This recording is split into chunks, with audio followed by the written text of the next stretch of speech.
Swastiastu. Hadirin para penonton dan pecinta pesta kesenian Bali yang berbahagia, selamat siang dan selamat datang kami ucapkan di kalangan Angsoka. Dan tentunya masih dalam rangkaian acara Pesta Kesenian Bali ke-38 tahun 2016 dengan mengambil tema Karang Awam, Mencintai Tanah Kelahiran.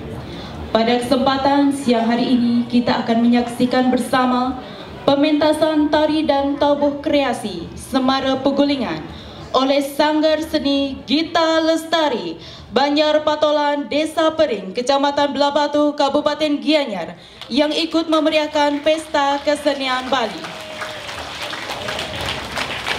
Hadirin para penonton dan pecinta Pesta Kesenian Bali yang berbahagia, mohon tepuk tangan yang meriah para penabuh Sanggar Seni Gita Lestari, Banjar Patolan, Desa Pering, Kecamatan Belabatu, Kabupaten Gianyar dengan pimpinan Sanggar Iketut Darye.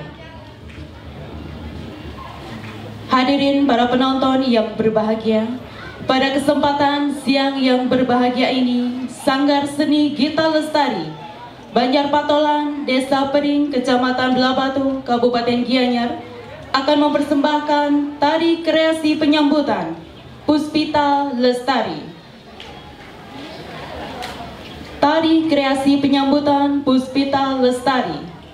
Puspita adalah bunga yang beraneka rupa, merupakan lambang wanita cantik, simbol keindahan yang senantiasa menghiasi alam semesta, sehingga perlu ditata dan dilestarikan agar bunga bisa memberikan kesejukan, kenyamanan, dan juga kedamaian dunia beserta isinya atau Santika Praja.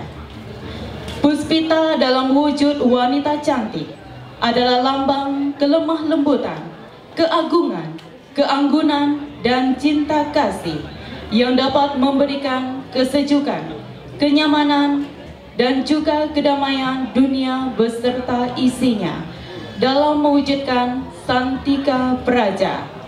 Penata tari Niwayan Ayu Lestari, penata karawitan Iketut Cater. Baiklah hadirin penonton yang berbahagia, mari kita saksikan bersama Sanggar Seni Gita Lestari, Banjar Patolan, Desa Pering, Kecamatan Belabatu, Kabupaten Gianyar, tari kreasi penyambutan Puspita Lestari. Selamat menyaksikan.